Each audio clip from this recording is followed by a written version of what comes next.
it's Sarah Jane here from Natural Heating. One of the things that you guys haven't probably thought about this year is where you're going to purchase your wood fuel from this winter. Now, your wood should always be either kiln dried or barn stored, and the important thing is that it's less than 20% moisture content to get a good hot burn and keep your glass and your stove and your chimney clean with the lowest possible carbon output. Today what we're doing is we're taking a bit of a railroad ride. I've got my brother with me and we are going to go and visit Chris Aldridge, who is our local wood merchant.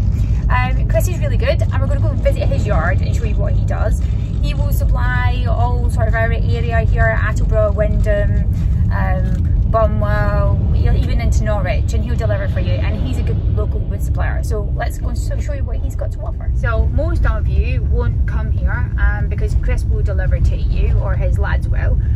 One of his drivers is called Ben, who's always very helpful, and they deliver in big pickup truck thing that'll just dump it on your driveway. You do have to stack it yourself and put it away, but we're going to go in and visit in the wood yard and see all his logs and things. But he also does like cut beams and timbers for houses and all wood stuff, fence posts, all sorts of different things. At the moment I don't actually know where Chris is. He is down here somewhere, but this place is just vast. I can hear him, I can't see him. I'm sure I'll find him in a minute. But I can't tell you how big these stacks of wood are. I mean, there's just wood as far as your eye can see. Lots of wood as far as your eye can see. He does all sorts of processing work down here, so there really is everything. It's vast amounts of wood that goes on and on and on. And I can hear him processing in here somewhere. You couldn't hear me shouting, but he is in here.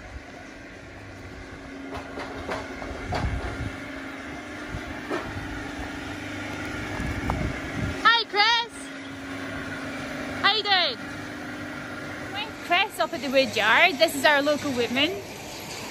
Oh yeah, are you alright? So he's going to show us about his place and what he does here.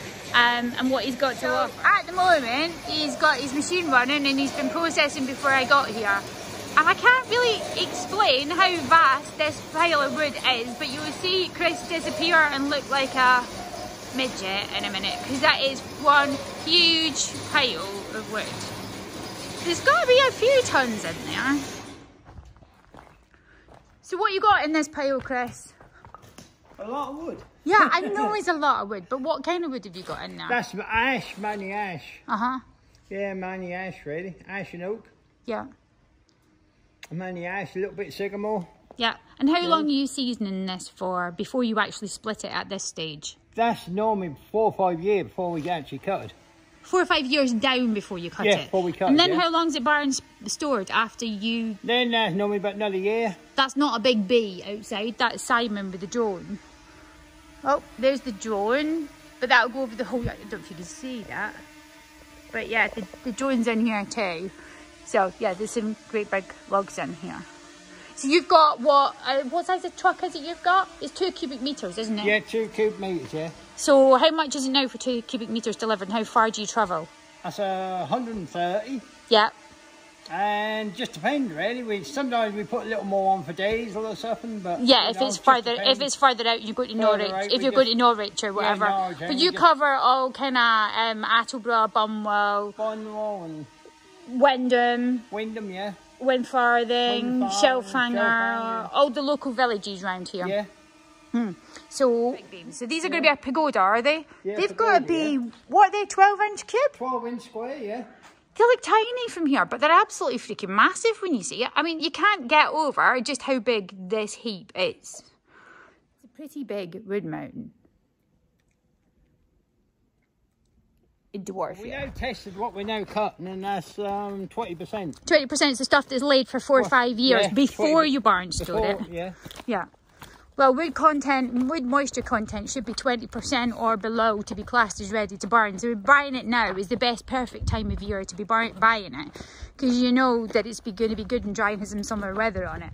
But you barn store it anyway on top, so you've got a good. So it should be well below that. Well below that. The stuff of yours that I moisture content. took out last year was 8%. Yeah. Yeah. Well, the stuff that I measured that I've got at home from you that I checked today, some of that was anywhere between about 5 and 12. Yeah, 5. So, you know, there's a lot of logs here. So this stuff's what? How many years cut is this? This is a long time down. Oh, that's been down 20 15, years. yeah, 15, 20 years, yeah. Yeah. Some of that stuff's been here forever.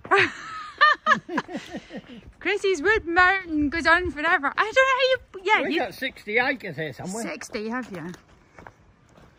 I'll show you Frank is now getting next load up. That's why he knows what we'll walk down and see him. Beautiful. Yeah, we do know into them, Ty. Well, I'll show you in a minute. That's stunning.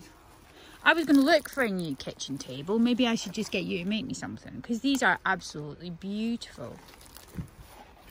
They were actually cut for boat, bottom of a boat. Right, boat yeah. Bends. We cut no end of them.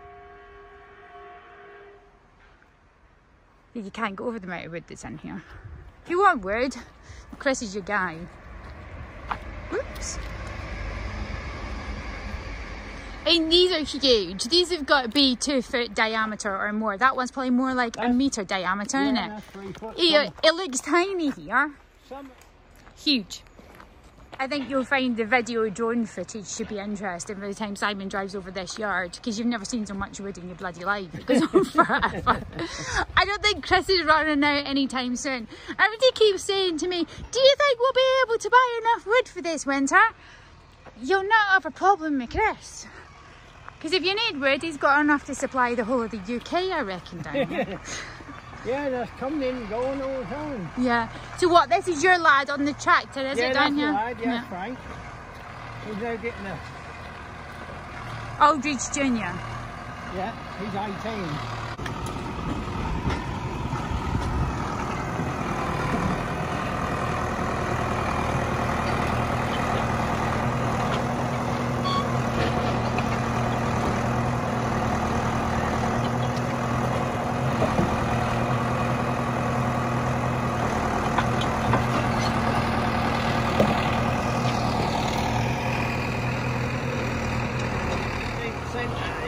It's already good to go. Yeah. And 15% is well below what you would get usually buying even kiln dried.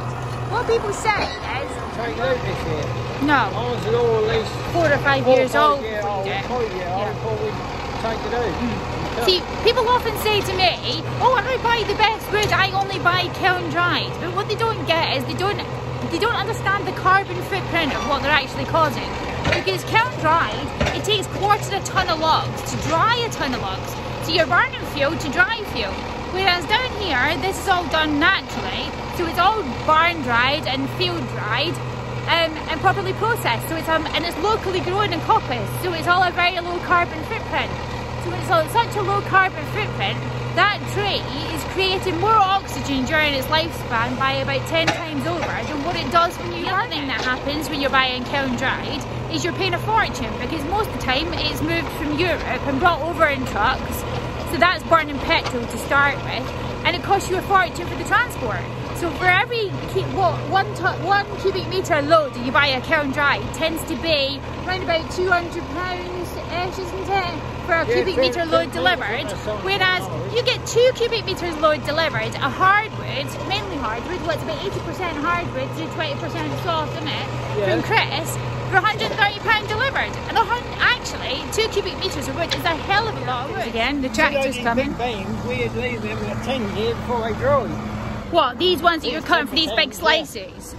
These big ones there, like 10 years drying, that's a hell of a long time. And what are these ones going to become? Because they're not pretty. They go in old barns. Ah, so they're meant to look like old reclaimed, old wood for making old places look like new. Right, okay. Yeah.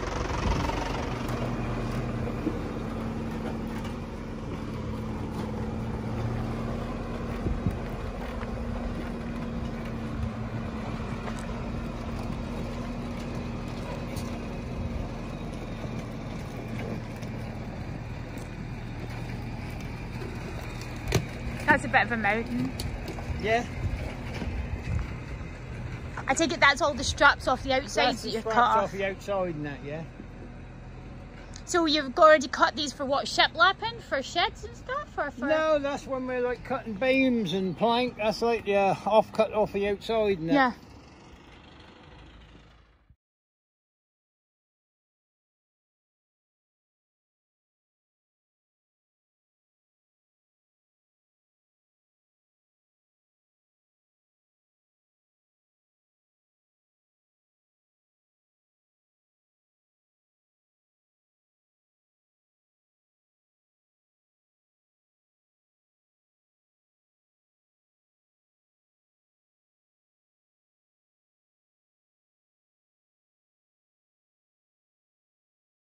The railway sleepers for my field for the That's round the right, water yeah. trough because Graham Stammers came and got them, and they did all round my sleepers and my fence posts and stuff in the field. All came from you. You did all the posts as well, didn't you? As well, yeah. Yeah. So that was, I had some great big round strainers. Plus, was it 3-inch rounds? Yeah, 3-inch rounds. Yeah. Loads of rounds.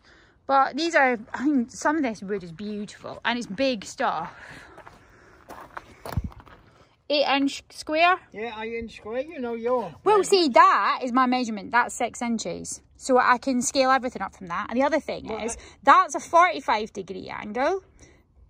Whoops, I can't do it with one hand. That is a 45-degree angle. That's a 15-degree angle.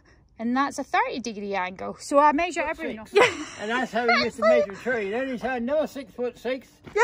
And 13 foot and carry on. And then, that's it. You know, and that's how he used to do all his measurements. Yeah, like there's nothing more than that. Using a hand's breadth. You use the measuring tools you've got on you. Did you go in there? No. I did come in this way to look for you, but I didn't see you because you were down the other end. There's a couple of nice pieces you got here just inside the door. That is stunning. This bit here, I love that.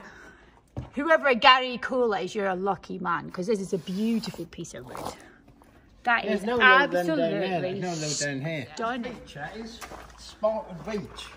And Oliver's getting these, whoever he is. What are they doing with these? What are they actually doing? River tables. River tables, right? Yeah. River tables. Makes perfect sense with all these holes. Yeah, they cut them down the middle and then put resin in the middle. Yeah. I can see why he's doing that now. I don't know if I can back this off, because those are lovely. Really lovely. You can just imagine that. That's for a flower pot. We've got a monster shipping our way, that is. This has got to be the biggest workshop you can ever think of. This is like a worktop we don't know. Walnut, oak. Douglas worktop there for windy edge. It's got natural edge on it.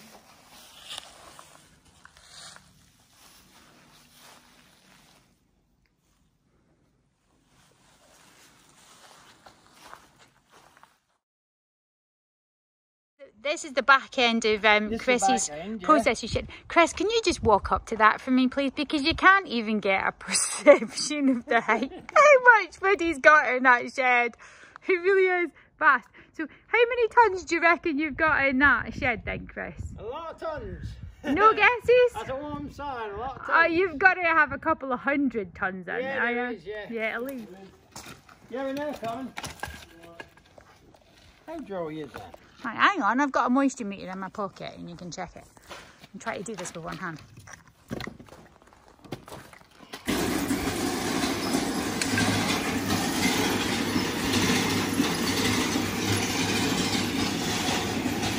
.3%, well under 20. Tries another bit. Right, we want to be on mode terrain. 9. 8.5, 9.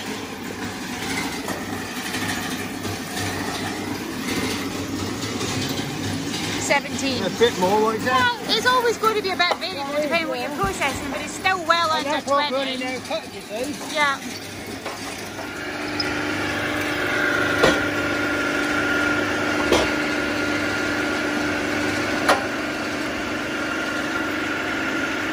We get young Frank here doing some processing.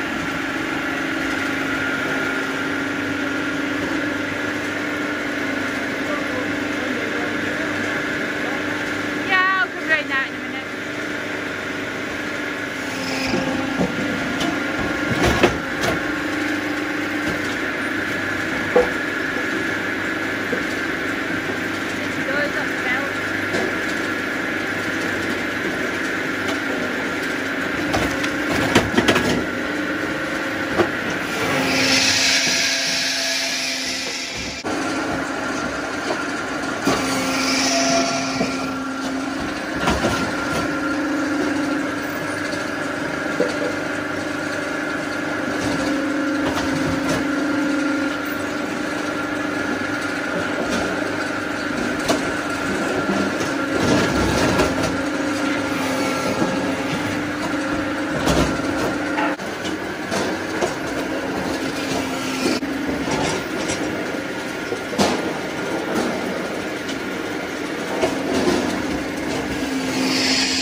that never ever ended. I think young Frank's going to be cutting wood for a hell of a long time to come.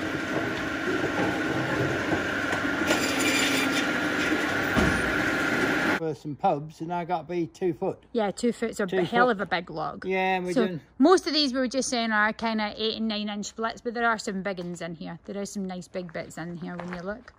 But you can do some bigger stuff to order, but generally most of them are... These aren't tiny logs. Don't think that they're little, because they really aren't. There's some great big bits in here. One that I can pick up easy. There's a big bit. If I put it next to my foot, we'll see how big it is.